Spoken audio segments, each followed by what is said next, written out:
N'y a-t-il pas chez les garçons des instants de douceur, des moments de tendresse plus extraordinaires que chez les filles? Qui a décrété le contraire? Il est souvent arrivé, durant l'enfance de Wayne, qu'un souffle fasse vibrer les lèvres de Jacinta. Le souffle du monde la visitait pour lui rappeler que son fils était aussi sa fille. Pourquoi en avait-elle douté? Ce souffle pouvait la frapper à l'improviste. Un matin, Wayne était entré en coup de vent dans la maison, harnaché dans son équipement de hockey, et ce souffle l'accompagnait.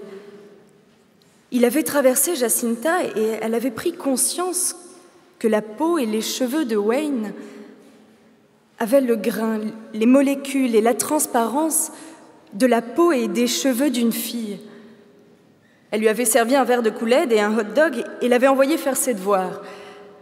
Jacinta avait laissé ce souffle la traverser sans réagir, mais elle avait éprouvé une tristesse plus profonde pour la fille perdue que si cette fille avait été elle-même.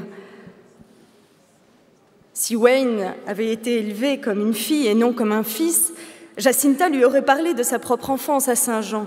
Elle lui aurait indiqué les bons coins où aller, le magasin Snow's à l'est de Duckworth avec ses pastilles à la violette et les robes à la crinoline datant de l'époque où la mère de Jacinta était enfant.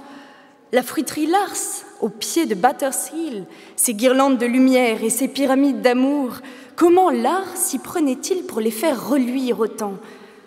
L'épicerie Keynes, où les boules de guimauve Lisnovel se vendaient 5 cents. Ces boutiques avaient dû changer, voire disparaître. Mais elle en aurait parlé à Wayne s'il avait vécu la vie d'Annabelle. Telles sont les pensées que rumine Jacinta à Croydon Harbour, seule dans sa maison déserte, en l'absence de Treadway, partie pour l'hiver sur sa ligne de trappe. Merci beaucoup. Bravo.